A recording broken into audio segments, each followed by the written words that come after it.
محترم مہمان خصوصی پروفیسر اظہار الحسن بخاری صاحب، اسٹیج پر بیٹھے ہوئے محترم پرنسپل صاحب، بی پی صاحبان اور ناصر نیاز صاحب، میرے پروفیسر صاحبان اور طلباء، السلام علیکم۔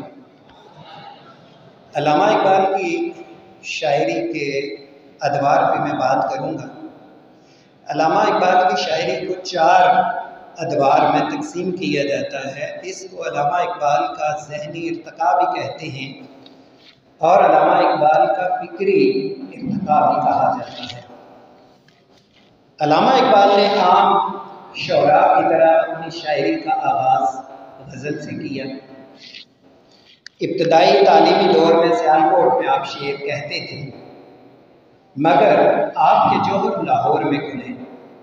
لاہور کی ادبی محفلوں میں آپ کی طبیعت میں نکھار آیا، آپ کی شاعری کو جلا بخشا گیا۔ اور لاہور کی ایک ادبی محفل کے اندر جب آپ نے اپنی ایک غزل کا یہ شعر پڑھا، موتی سمجھ کے شان کریمی نے چن لیے، موتی سمجھ کے شان کریمی نے چن لیے، قطرے جو تھے میرے عزم اقبال کے۔ تو اس محفل میں موجود آپ کے استاد مرزا ارشد قرقانی نے علامہ اقبال سے کہا کہ میاں اقبال، یہ عمر اور اس طرح کا شعر۔ اس زمانے میں یہ جو دور تھا، علامہ اقبال کا جو ابتدائی دور ہے، اس دور میں مرزا داغ دیلوی، امیر مینائی، الطاف حسین حالی اور اکبر الہ آبادی، ان کی شاعری کے چرچے تھے۔ لیکن علامہ اقبال نے داغ دیلوی کو پسند کیا اور انہی سے اصلاح لی اور انہی کے انداز میں علامہ اقبال نے شاعری کی۔ یہ جو ابتدائی دور ہے یہ 1905 تک پھیلا ہوا ہے۔ اس دور میں علامہ اقبال انجمن حمایت اسلام کے جلسوں میں بھی جاتے تھے اور ان کے لیے بھی آپ شاعری لکھتے تھے۔ اس دور کی ایک مشہور نظم حمالہ ہے۔ اس کے علاوہ بچوں کے لیے جتنی نظمیں علامہ اقبال کی ہیں وہ ساری اسی دور کی ہیں۔ اس دور کی جو شاعری ہے وہ جس کو علامہ اقبال کے ابتدائی دور کی شاعری میں شمار کیا جاتا ہے، اس دور میں علامہ اقبال کی جو ایک مشہور نظم ہے اس کا نام بلال ہے۔ یہ منقبت بھی ہے، اس کے کچھ اشعار میں سنا کے پھر میں اگلے دور کی طرف بڑھوں گا۔ علامہ اقبال حضرت بلال رضی اللہ تعالیٰ عنہ کو خراج عقیدت پیش کرتے ہوئے کہتے ہیں، چمک اٹھا جو ستارہ تیرے مقدر کا، چمک اٹھا جو ستارہ تیرے مقدر کا، حبش سے تجھ کو اٹھا کے حجاز میں لایا، ہوئی اسی سے تیرے غم کدے کو آبادی، تیری غلامی کے صدقے 1000 آزادی، وہ آستان چھٹا تجھ سے ایک دم کے لیے، کس کے شوق میں تو نے مزے ستم کے لیے۔ اور حضرت بلال رضی اللہ تعالیٰ عنہ کی زبانی علامہ اقبال خود جواب دیتے ہیں پھر اس نظم میں،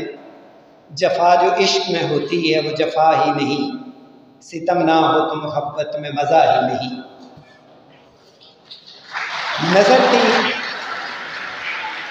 مزید اس میں علامہ اقبال حضرت بلال رضی اللہ تعالیٰ عنہ کو خراج عقیدت پیش کرتے ہیں، نظر تھی صورت سلیماں ادا شناس تیری،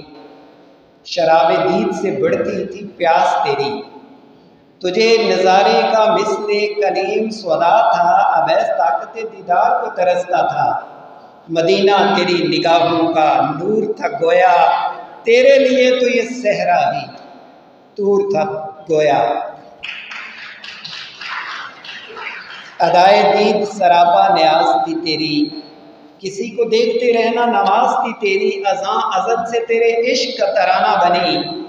اور نواز اس کے نظارے کا ایک بہانہ بنی، خوشب و وقت کے یسرب مقام تھا اس کا، خوشب و وقت کے دیدار عام تھا اس کا۔ جب علامہ اقبال یورپ تعلیم حاصل کرنے کے لیے گئے اور یورپ کی چمک دمک آپ نے دیکھی، یورپ کی زندگی دیکھی، انگریزی تہذیب کو دیکھا، کیونکہ وقت کی نزاکت ہے اس لیے میں ذرا باتوں کو مختصر کروں گا۔ تو اس دور میں یہ جو دور تھا یورپ والا، علامہ اقبال کی ایک غزل بڑی مشہور ہے جس کا تعلق اس دور کے ساتھ ہے۔ زمانہ آیا ہے بے حجابی کا، عام دیدار یار ہوگا، سکوت تھا پردہ دار جس کا وہ راز اب آشکار ہوگا،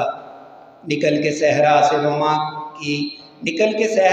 سے جس نے روما کی سلطنت کو الٹ دیا تھا،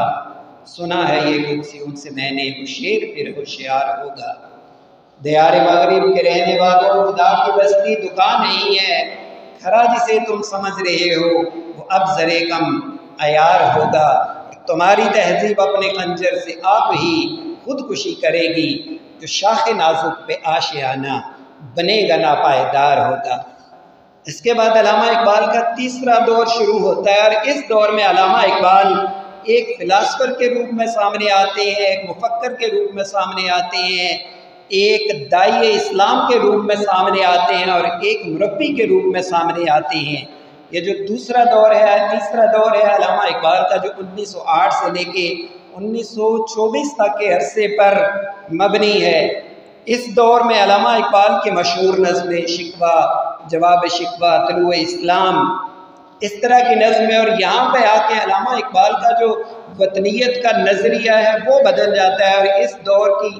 ایک نظم کے کچھ اشعار میں آپ کو سناؤں گا، کیونکہ علامہ اقبال کا جو پہلا دور ہے اس میں علامہ اقبال متحدہ ہندوستان کے قائل تھے، سارے جہاں سے اچھا ہندوستان ہمارا، ہم بلبلیں ہیں اس کی، یہ گلستاں ہمارا۔ لیکن جب یہ تیسرا دور ہے، جب یورپ سے علامہ اقبال تعلیم حاصل کر کے واپس آتے ہیں، تو یہاں آ کے آپ کا نظریہ بدل جاتا ہے۔ چین و عرب ہمارا، ہندوستان ہمارا، مسلم ہم وطن ہے، سارا جہاں ہمارا، توحید کی امانت سینوں میں ہے ہمارے، آسان نہیں مٹانا نام و نشاں ہمارا، دنیا کے بت قدوں میں پہلا وہ گھر خدا کا، ہم پاسباں ہیں اس کے وہ پاسباں ہمارا، تیغوں کے سائے میں ہم پل کر جمع ہوئے ہیں، خنجر حلال کا ہے قومی نشاں ہمارا، مغرب کی وادیوں میں گونجی اذاں ہماری، تھمتا نہ تھا کسی سے سیل رواں ہمارا، اے گلستان اندلس وہ دن ہے یاد تجھ کو تیری ڈالیوں میں جب آشیاں ہمارا۔ اور پھر علامہ اقبال کا تیسرا دور ہے، آخری دور، جس کو ہم سیاسی دور کہتے ہیں، 1924 سے لے کے 1938 تک، جہاں پہ علامہ اقبال شاعر بھی ہیں، مفکر بھی ہیں، داعی اسلام بھی ہیں، اور تحریک پاکستان کے ایک رہنما بھی ہیں۔ آپ نے خود الیکشن میں حصہ لیا، آپ نے کڑی نظر رکھی نہرو رپورٹ پہ، آپ نے 14 نکات کو فالو کیا، آپ نے خطبہ الہ آباد دیا،